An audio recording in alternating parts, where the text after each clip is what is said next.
you've built the DoorDash for food donation, essentially. Yeah, we always say the Match.com for sandwiches. Match.com for surplus sandwiches.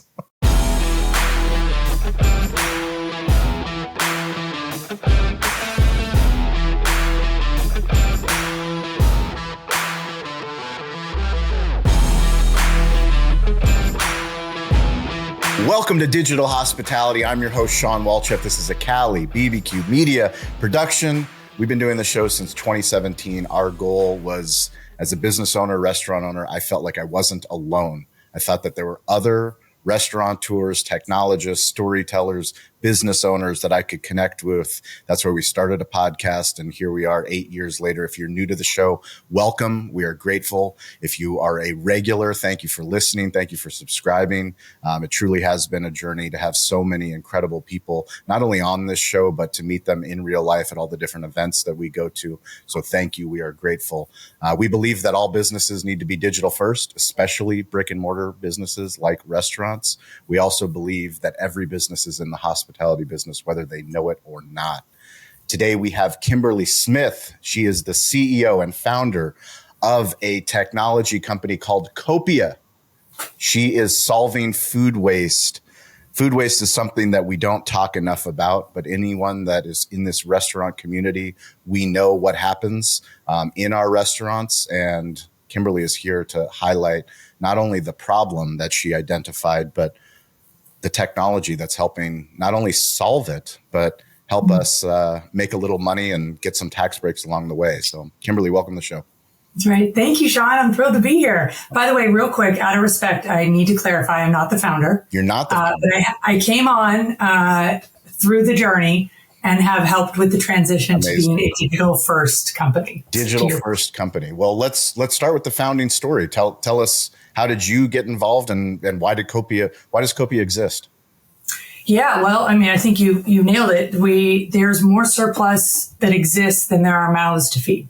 It's such a silly problem to have, right? When we think about all of those in need, yet the amount of food that's going to landfill on a daily basis is just staggering. So when I came on board, the organization had been around for a while and they were out for the same mission, right? How do we reduce the waste in the landfill by feeding this perfectly edible food to those in need? Yeah. And you touched on it a moment ago, give these businesses that are choosing to do the right thing the upside of an enhanced tax deduction. So it's profitable, like you do well by doing good in this instance. So when I came on board, we were working with a few logistics partners and so forth, but essentially it was a matching algorithm that we had put together that identified where there was surplus and where there was need. And instead of just leaving it to the devices of the nonprofits, the burden being put on them to have to come and pick up the food, right? That contributes to a lot of missed opportunity because they have limited resources. We directly connect and handle all the logistics on the back end on behalf of those nonprofits. So we've got a 99.9% match rate.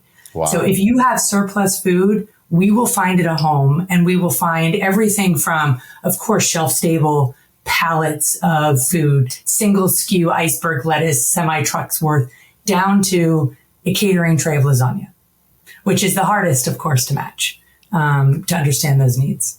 So explain to me, what were the biggest challenges once you got brought on board? Yeah, so obviously what year was it? Okay, so I came on board, gosh. So I've been with the organization coming up on 6 years. So 2019 is when I came on. That's right. My little guy was 10 months old. He's now 6. And I came from a space, I was in the digital advertising, big data space. So I understood the value of data and storytelling, but also, the technical infrastructure that supports like API integrations and so forth. So, I had an opportunity at the time. There were massive layoffs that happened at the organization I was at while I was, on maternity leave, actually. And, I'd been in this industry for a long time and it was really wonderful to me. I met my husband in this industry, made some lifelong friends. But I always felt like I was missing something. And I wanted to find something with a little more meaning. I didn't know what that was. And when any new opportunity came through, I somehow justified it as, well, it's different this time because, and I never got out of that cycle until that fateful event. And fortunately, my husband is an incredible partner. He's like, Kimberly, here's your chance. Go take your time, find what it's calling to you. And I found Copia. And I came over because I believed wholeheartedly in the mission. I had worked in restaurants, put myself, with the help, of course, by my parents, through college, and started out my career. And in the restaurant hospitality space, I saw firsthand where the waste was. I grew up in a family with a clean plate club. You couldn't waste any food on your plate. That's our generation, right? Yep. And so I thought that I could make a meaningful difference. And if we could take the premise of taking surplus and delivering to nonprofits, those that need, and we could automate this and make it as easy as possible for businesses to do this, we could make a really big difference. And so that's what we set out to do.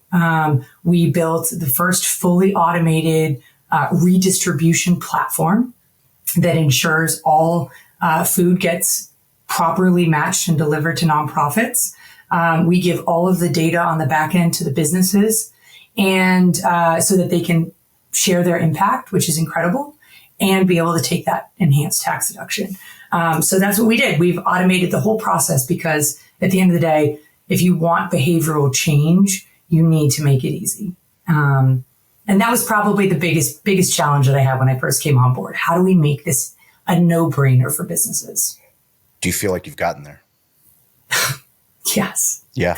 Here's where we've gotten. We've built the Ferrari. It's time to now step on the gas. That's where we are. We don't have a sales team. We don't have marketing. We're a small startup. We support businesses in 43 states, Canada, and Puerto Rico. We've got the foundation laid. Now it's just awareness. Now it's just letting the businesses know that they're protected from liability. You know, they've got an easy solution, and that, you know, at the end of the day, their customers do care about this. And so I think one of the other, if I'm just going to continue rolling through this right now, one of the challenges of why we don't have massive adoption yet is because understandably operators have, I mean, you know this firsthand, so many priorities at any given day. Right? You're thinking about employee retention. You're thinking about your bottom line, rising costs, all these things that are so vital to keeping your business afloat. That when you think of a donation program, naturally, understandably to some extent, it's like, yes, I want to do that, but maybe it's number 42 on my list today. Because operators don't realize that a donation program positively impacts all of these things at the top of their list. With employee retention, bottom line improvement, enhancements, and so forth, like waste reduction. But we just have to get there, and it's happening. And there's movement and momentum, and people are caring, and they're getting hip to it. And there's really no reason to say no. Can you share some high-level statistics about food waste just in the United States? If food waste were a country, it'd be the third largest country in the world. Wow. We have more food. We have 3 times more food produced in the United States than there are mouths to feed.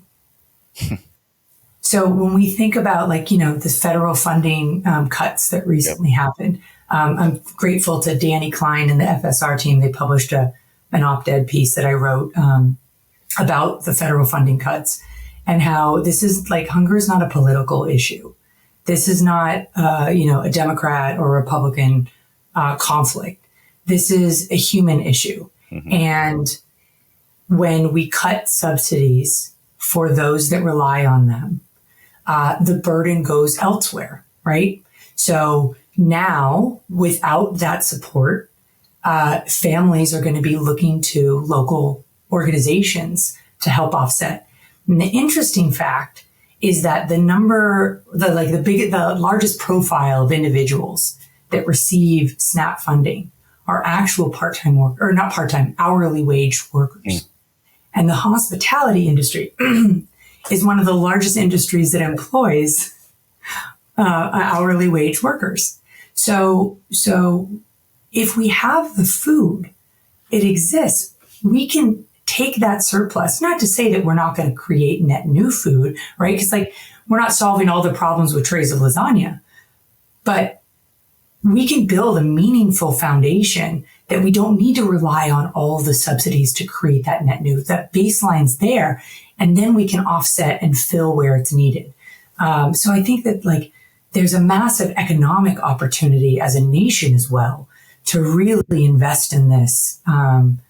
So we'll see. We're like I said, the momentum is picking up, and hopefully people are getting hip to this, that it's possible and it's easy now. What are the common myths that you run into from restaurant owners, restaurant groups when it comes to food donation? I think the first one, and it's getting a lot better, is that, they could get sued. There's a big fear, right? It's easy to say, oh, well, my cousin's girlfriend's sister got sued, and the reality is that actually hasn't happened. So the Good Samaritan Act was passed under the Clinton administration that indemnifies businesses that are donating in good faith to local organizations. And since that was enacted, not one lawsuit has bear fruit. So you are protected. Plus, you're a food service business. You understand food safety. You're not, you're delivering with dignity. You're making sure that this is packaged and stored correctly. And it's our job to make sure that we find a nonprofit that not only needs that surplus, but is in a proximity that we can deliver safely within the food safety guidelines as well. And that's incumbent upon us. But that's one myth that I think, certainly there's always more education that can be provided around that. And then there's just the unknown, which is operators don't realize that you can up to 2x your tax deduction with donating. So say you have $100 worth of food and you're going to throw it in landfill, shoot, all right, well, food waste is the number one, methane emitter in landfill because it decomposes, and because of the way that the bugs, the bacteria attacks it, they're the largest methane emitter. And so you're now contributing to CO2 and methane. Yep. You're missing an opportunity to feed your community that you operate in and employ in. And you also miss out on that tax section. You write off $100 and you have sunken costs in labor for preparing it. But if you do the right thing, you can now feed people, reduce your impact, and write off up to $200 instead. So it financially makes sense to take that. It's wasted, not waste. Can you share a case study? We saw some news about Cheesecake. I know you guys have a deep relationship with them. Can you share a little bit inside the case study? Gosh, forgive me. I should pull up something in advance to share, but I don't have the specific stats. But I can tell you this: we've been with them for a long time. They are an incredible organization that has prioritized food donation well before we worked with them. And they were working with a marketplace that didn't have the technology back end. And what was happening is unfortunately, because the burden was put on the nonprofits, and they couldn't find a nonprofit every single time they had a donation, a large percentage just ended up in the trash anyway. So it was a big morale killer for them. They wanted to ensure that if they were going to take the effort to do this, that it actually worked. So that's why they came to us. Let's just say that financially, this has been very rewarding for them. But from an employee morale standpoint, they get listed year after year amongst some of the top publications as a business, a top place to work. And there's obviously a number of reasons that get them to that recognition, but they always come back to highlighting their Nourish program, which is their donation program powered by Copia, because their employees care about it. because we've had feedback come back from their employees saying, wow, we gave to St. Vincent de Paul. I'm making up a nonprofit. We gave to this organization and my family relied on their assistance and their services in the past. This feels good. And so it's full circle. It's amazing. Can you they're doing incredible work. How much easier is it now versus when you started with the tech for onboarding new restaurant clients?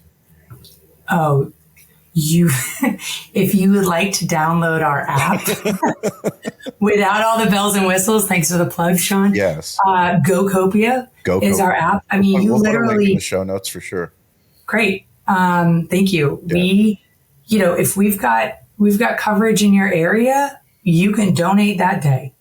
It's amazing. Now, you obviously, there are efficiencies for onboarding that you can create and different reporting and mechanisms to be able to facilitate even faster usage and more robust data. But in essence, if you have food that you want to donate, you log on and you can make that happen. It's incredible.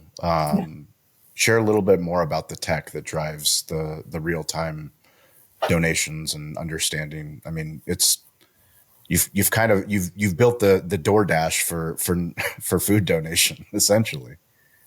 Yeah, we always say the Match.com for sandwiches. Match.com for surplus sandwiches.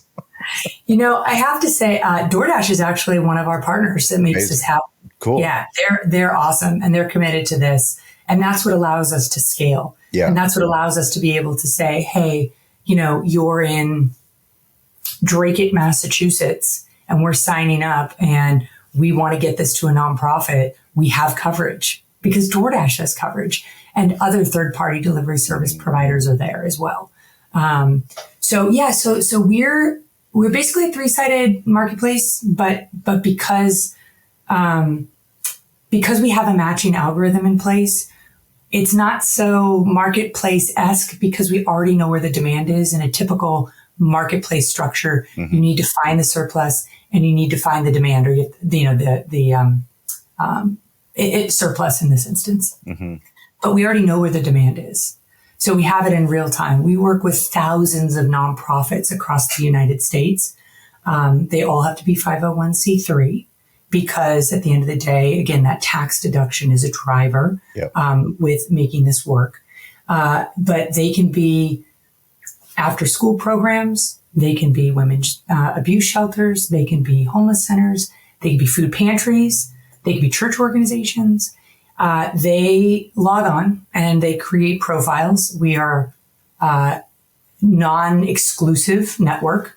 Again, 501c3, you can sign up. You tell us what your needs are. And then when we have a match, we will ensure that it gets to them. And then we provide them all the reporting. And we also provide them with a number of other tools and resources that help make their lives a lot easier because they're the ones doing the real work in the communities. They're the ones that are providing wraparound services for whatever their mission might be to support that mission. And food is traditionally the way in which they can bring people in. They can invite people into their table to then give them the services that they need. So how we help them is in a myriad of ways, but that's how we understand what the needs are. So that's real time and dynamic so that when we have surplus on the business side, we can in fact match it. And then we utilize a pretty flexible delivery system, whether they already have an existing relationship with the nonprofit that picks up, great, keep doing it. We're not trying to change anything that's working. We're just trying to fill in the gaps. But if you want to take it yourself, we can route you to that nonprofit, or 90% of our businesses, they're not in the business for delivering this. They can, instead allow us to dispatch, through a partner like DoorDash to pick up that food, take full chain of custody, and then route them to the nonprofit. How do you find oh shit moments in your business? Oh shit! How do I find them? Yeah, how do you find? I get an email. Oh, shit. And I mean oh shit in a good way, meaning these things go together. I've been doing all this hard work and all of this grinding, and now I start to see something that unlocks, that opens up new opportunities for you as a business leader? Yeah, because we've got multiple partners, seeing that engagement between all of them, like if all of a sudden it's like, oh, wait a second, your delivery partner and your business that we work with, and you're also a customer of this delivery partner. Oh, is there something unique that we can do here to make this, further enhance your experience as a customer of both of ours? That's been something that we've been talking a lot about with some of our delivery service partners. We also recently released, one of the pieces of feedback that we get is sometimes like, I'm concerned about liabilities. We don't have waste. Yep. And then when I turn around and very politely ask them, how do you know? Yes. They say, oh, well, we log it at the end of the day, or we write it down in a paper. I'm like, okay, so great. You're taking the right steps, but how do you actually know? Like when you're in the moment, when your line chef is, cutting up asparagus and throwing away the ends, right, of the asparagus, or drops a sandwich or a chicken nugget, whatever it might be, like, how are you capturing that in real time? Because it's great. I mean, a lot of businesses, quite frankly, aren't even doing it at all. Yep. They're just guessing. Correct. But the ones that are, at the end of the day, you forget about the chicken nugget. You forget about the asparagus, and so because our app is used in real time, we have opened up a food waste tracker for businesses at no charge. Wow. And that was synergistic. So thinking about that, oh shit moment, it's like, we provide it at no charge. So you go onto our app just as you typically would, and you say, I've got 5 chicken nuggets that just dropped. And it's because they dropped, they're contaminated. But because I'm in Orange County, California, they're composted. So I'm going there to compost, which also helps with legislation if you're in that region for compliance. So, and then you get reporting on that. And then you can actually see, do you have surplus? Do you not? You might not. And if you're super efficient, fantastic. You've got proof, right? So that was a big moment for us of like, we've always had it, but unlocking it at no charge. Cause it's like, why not give operators those tools to really make an informed decision? And then from an impact standpoint, my first reaction when you said in a positive way is like, the first thing I thought about were the testimonials. I know. Yeah. Where I sit in this org, or when you say, oh shit, I go, oh shit. Oh no. What's broken? What happened? Also, going on a complete tangent here, I always joke around with my girlfriends. I'm like, when you're a mother, when you go, oh shit, oh shit. Yeah, that's correct. That is a parenting thing for sure. That is a parenting thing. So we get testimonials back from the nonprofits, John. They will bring you to tears. When you hear about what that simple delivery did for the community and the meals that they served to who they served and why it mattered. I mean, it makes all of this worth it. All of it worth it. So that's the aha moment, I think, for a lot of businesses once they get going, when they actually get to see the tangible impact, not just shipping it away and knowing that it's out there and it's doing good, but like connecting with their community and seeing that is like a really oh shit moment for them. Kimberly, tell me more about this pledge. Yeah, thanks. I'm so thrilled to talk about this. This CEO pledge from No Kid Hungry gives me real hope because it shows that our leaders in our industry are actually seeing the problem clearly. They're recognizing that when school's out, millions of kids lose access to meals that they rely on, which is so staggering to think about. Like in the United States, there are children that the only meal they receive during the day is at school. Like this is not a joke. These are the most vulnerable in our society, and they're stepping up to doing something about it, the CEOs and the businesses behind this pledge. So, at Copia, we talk about every day how to food service and hospitality businesses, like how they can build a foundation for change just by redistributing the perfectly edible surplus food right from their own kitchens. And that goes directly to those local nonprofits. They're the ones that are serving the individuals, the families, and these children. And, as we've talked about, like the food is there, the need is there, and there's an opportunity to connect the two that's never been more possible. Like this is what gives me hope, because we can't do this alone. Although we, in redistributing surplus can build a solid foundation, it's going to take so much more than just that. And so seeing these CEOs across the industry raise their hand for the most vulnerable, it reminds me that we're getting closer to solving this, because Sean, we know like this is solvable. We have more than enough. And now what it takes is everyone to come together, the operators and brands, the nonprofits, the tech and logistics, the policy.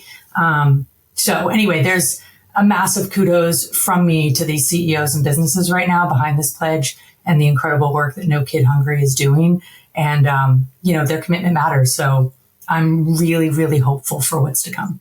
I appreciate you bringing that up. We'll put a link to the No Kid Hungry pledge into the episode show notes so that you can sign up, you can share it. Also, shout out to Toast. I know they've been doing a lot of things recently with No Kid Hungry. Kelly Eston, who's the chief marketing officer, she's been posting a lot about No Kid Hungry. Yes. We're grateful to everybody.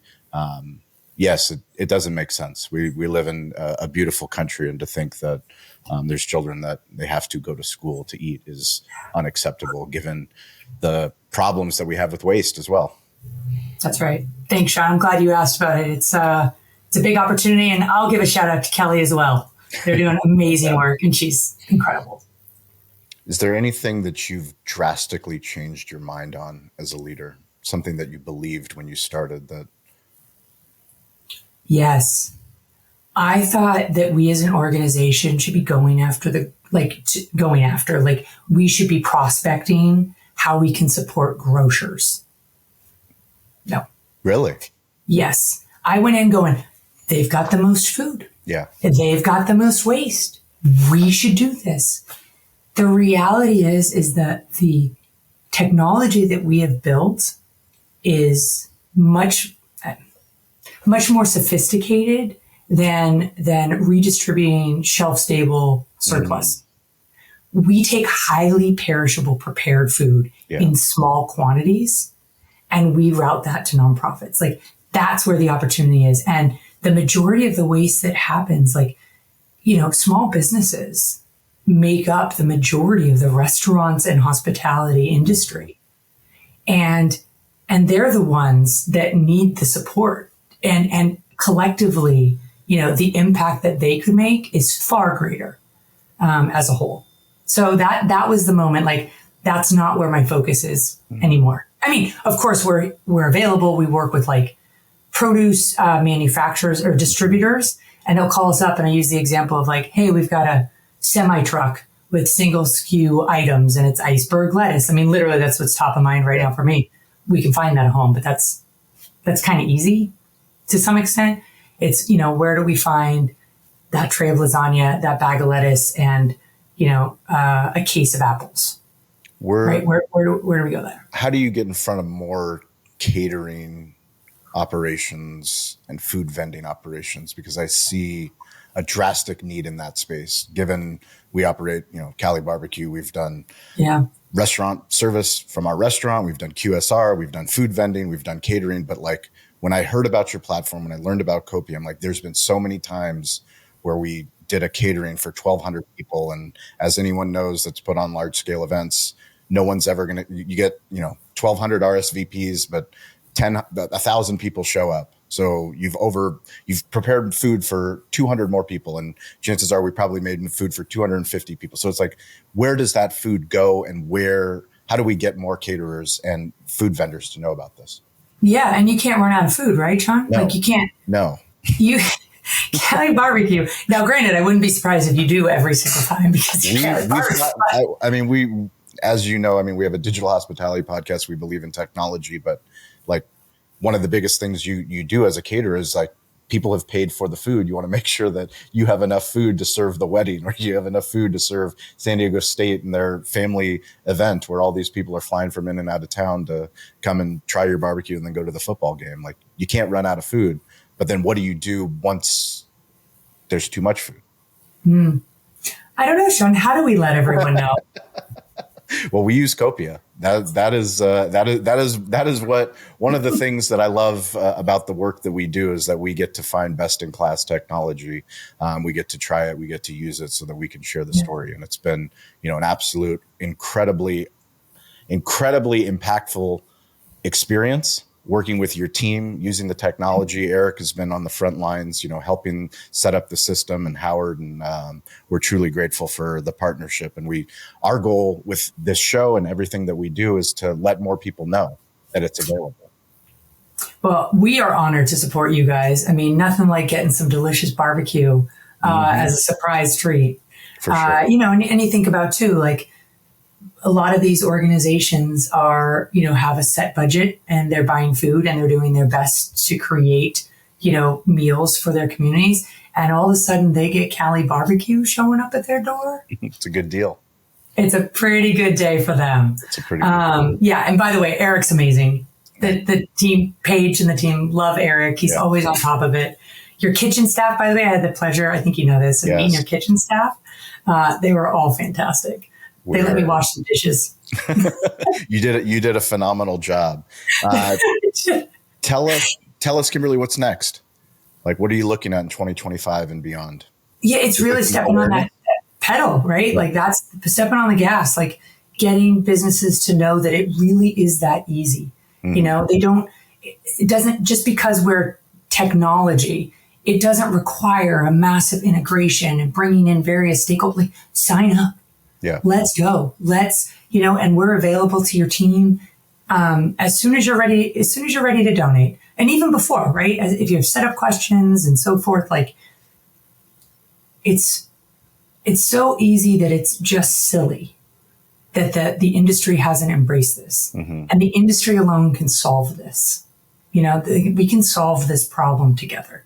So I'm hopeful that we've got a lot of great wins this next year to celebrate pounds of food, meals served, CO2 offset, and a lot of money saved for the businesses. Mm-hmm.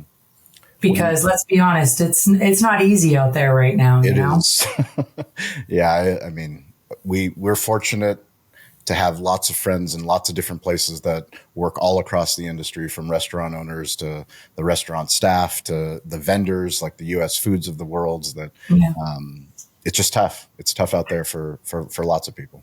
What do you say, like, as an operator, what are your biggest priorities? Like, I listed off a few that I hear, but like, for you, is that in line with what you're hearing or you're experiencing? I think our priority is always what we can control. And I think getting down to simplification is going to always be, we're a yes organization. I mean, obviously we have a media company on top of our restaurant. But how do we take care of the people that we've already said yes to? Just because we're growing and just because we have more relationships and more clients and we do more things, like, we need to prioritize those things that we have said yes to, because, as you know, the more things that you do, the more complex processes get. And when you get down to it, I mean, one of the best things about leaving my restaurant and going to Bulgaria and going to, Istanbul with my wife for a 4-day vacation was I reached out online, asked, does anyone know any restaurant owners in Istanbul, Turkey? And because of LinkedIn, because of Instagram, because of all these incredible platforms, people gave me recommendations. And, Ozzy, my friend from US Foods, he does incredible work. He introduced me to a friend of his that he grew up with, that he literally hadn't talked to in 10 years. They just reconnected a week before my trip. And he's like, hey, you should connect with Jem. Jem runs a culinary program in Istanbul. So we connected with Jem.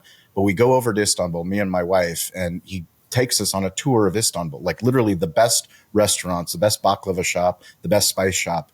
But what it showed me was those places, generational businesses, the reason why they were the best is because they simplified the process. The Döner shop that we went to, that is all they served. They had no menu. You walk in and you get a doner. That's it. They served 1,000 customers a day. They had 25 motorcycles outside of their shop that did delivery orders, all just based off of this one shop doing one thing, and that's all they did. And going to the baklava business, baklava is all they do. And like they've been there since 1843, 6 generations. But, you know, we think of like, how do we get more complicated? And it comes down to like, how do we make our brisket better? How do we continue 18 years later making our brisket better so that every single person that has our brisket, they go, wow, this is incredible. I wish we, you know, had this more often. That's has to be our focus. And especially in, you know, the tech driven world, it's like, how do we make sure that our partners are helping us deliver that? Was that an aha moment for you there, or have you always kind of known that is this a new enlightenment? It wasn't. I mean, we focused on barbecue early on because we had a menu. We were a breakfast concept, and then we added a dinner, and we added a sports bar, and it was like, listen, we have to have a competitive advantage. Let's do one thing. Let's do one thing well, and we chose to do slow smoke barbecue. So it's like, it was just rejuvenating to go to another side of the world and to see the most successful places, because in the tourist places, there were restaurants that had full menus that offered every single Turkish dish you could imagine, seafood, you know, meats, kebabs, baklava, all of the things. And it's not that they weren't busy, because they were kind of busy, but they didn't have lines outside. And like when I go to In-N-Out, you know, this weekend, you know, to get my kids burgers, and you look and like, they're literally not even doing third-party delivery because they have 2 lines waiting. Plus they have a full, like, this is a, you know, every single unit is doing $8 million. Like, do what you do really well and simplify it. So I've had your brisket. It's incredible. And I drove up from further in the state to come get it. So how do you let everyone know around you that you're there? Like, how do you tell your story? It's one of the reasons we built a storytelling platform, a media company, is because we live in a fragmented world. You know, it's like, I'm a diehard sports fan. I love watching sports. I grew up on ESPN, but like, as I get older and figuring out where my attention goes, like, there's so many different places to get, you know, information on the Chargers upcoming season. And, you know, my son is growing up. The way that we consume information is omni-channel. So it has to be in multiple different places, because you just don't know if, you know, somebody's searching on Apple Maps, or maybe they're searching on Google Maps, or maybe they're on Yelp, or, you know, maybe they're looking on Facebook and they're going to see your local ad. Like, you kind of have to be in all of those places, because if you're not, you know, I know as a restaurant, we didn't even do third-party delivery until but I think 2019 is probably when we launched. But we were only on one platform. And if you're only on DoorDash and half the community is ordering on Uber Eats, you got a problem, because they're not going to find you on DoorDash. Right. It's also interesting, the attention span of our generation, or not our generation, just society in general now, is so shortened. Everything has to be snackable in content size. So shortened. Yeah. But there's still deep work. Like, you know, I mean, that's why we do long form content and short form content, because the people that want to learn, like, and people learn differently. You know, that's why this podcast will be an audio podcast, a video podcast, short form content, written content. We're going to do it all, because some people consume it differently. Some people want to get it emailed. Other people want to read it in Substack. Other people will see it on Facebook. Some people will see it on TikTok. Like, as long as we're omni-channel, then we have a better chance of being discovered. What do you think about when a business is looking to get more granular in their audience? How do you identify what channel is best received for them? Like, because it seems like you're doing scale, right? Yeah. Like, for barbecue, you're looking anyone in the community. Yeah, correct. Unless you're a vegetarian. Correct. But then again, there's coleslaw. It's great, correct. Right? Yeah. But like, you've got a wide swath of audience you're going for. Just like the media company that that you've built, you're working with clients that are looking for broad swaths as well. I mean, to be honest with you, now that, like, the more granular that we get, the better reception that we have. So it goes back to, like, the same thing that we do for barbecue, like the same thing we have to do for media. We are a B2B media company for restaurant technology companies. Like, that is where we do our best work. Yeah. So yes, we do work for US Foods. Yes, we do work for Pepsi, but like, that's still in the restaurant B2B storytelling space. And like the more that we stick to that, instead of like, oh, we represent a law firm or we also do insurance, or like, no, that's not what we do. We're really good at talking to restaurant owners. And like we make content all about restaurant owners, restaurant stories. And by doing that, it helps us focus. And, you know, for Copia, I would say the same. It's like, how do you get granular? And to your point, you mentioned it, like, you know, it's that last mile. Like you're not solving the grocery problem. So if you're not solving the grocery problem, you're solving a restaurant problem. You're solving a, you know, prepared food problem. That's right. So being that you're a restaurant tech company focused, what's to come for the industry in the next year? I mean, AI is just, it's impossible to ignore. And I spent so much more time with ChatGPT specifically when I was in Bulgaria because I had more time. So like, you know, when I'm here, my schedule is packed, take the kids to school, come down, recording, podcasts, meeting, client calls, prospect, all of that happens in a day, pick up the kids. And like, there's no time for me to get out of myself and actually use AI. I started using it so much more, and I'm just finding different ways to implement it into both the barbecue side of the business as well as the media side of the business. So figuring out like how artificial intelligence can help us be more impactful with our time, scale, improve our processes, improve our procedures. I mean, I'm sure you're using it every single day. That's right. That's right. Yeah. I think the efficiencies that it creates is exactly what we're focused on. We're a small team. Yep. So if we can do double the work with the same team, fantastic. Why wouldn't we? If we can make it easier for business to be able to donate, why wouldn't we? Is there anything I didn't ask you that I should have asked you about Copia, about the journey? Well, about Copia, I was going to ask you if you thought that the Chargers had a chance against the Pats this year, but I'm a Chargers season ticket holder, so I'm always optimistic about our Super Bowl chances. But we all know that we're a 500 ball club that will eke our way into the playoffs and then end in some tragic disappointment. Sadness, pure sadness. That's just how. Well, if it makes you feel any better, we've plunged ourselves back into probably a decade of sadness. It doesn't make me feel any better from all the Patriots winning. What a great time to be alive. Yeah. No, we had a 14-2 record, and we were on our way to the Super Bowl when Tom Brady started his dominance over the entire league. I got to tell you real quick. So my family's up from Boston, and wicked hardcore sports fans, and I was living abroad.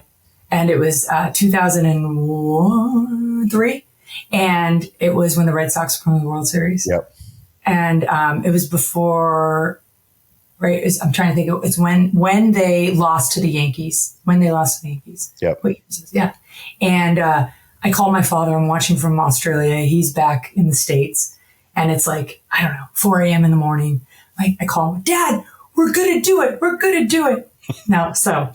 This is my father, long-time, Boston sports fan. Yeah. Pre-Brady, pre-everything. He goes, oh, sweet child of mine, you haven't been a fan long enough, have you? Like, just the pessimism, like, it was just so innate in him that I was like, oh, you're so defeated. Those are all the battle scars. So you know what? So can you give us a little bit of glory? Can you be okay with it? I mean, happy for us, Sean? I'm happy. I just hope that my son doesn't have to wait till his kids come along for him to have to see some Chargers success. The good news is that you get to go to a stadium with sunshine every day, even if it's December. So true. There's upsides to everything. This is true. Well, Kimberly, we truly appreciate it. Congratulations on what you and the team are building. We're going to put links to the show notes so you guys can download the app, so you can connect with Kimberly on LinkedIn. Thank you for everything that you're doing. We really, really appreciate it. And as always, stay curious, get involved, and don't be afraid to ask for help. We'll catch you guys next episode. Thank you for watching. Thank you for listening. If you've made it this long, you are part of the community. You're part of the tribe. We can't do this alone. We started, no one was listening. Now we have a community of digital hospitality leaders all over the globe. Please check out our new series called Restaurant Technology Substack. It's a Substack newsletter. It's free. It's some of our deep work on the best technology for restaurants. Also, go to YouTube and subscribe to Cali Barbecue Media. Cali BBQ Media on YouTube. We've been putting out a lot of new original content. Hopefully you guys like that content. If you want to work with us, go to betheshow.media. We show up all over the United States, some international countries. We would love to work with you and your growing brand on digital storytelling. You can reach out to me anytime at Sean P. Walchef on Instagram. I'm weirdly available. Stay curious, get involved, and don't be afraid to ask for help. We'll catch you next episode.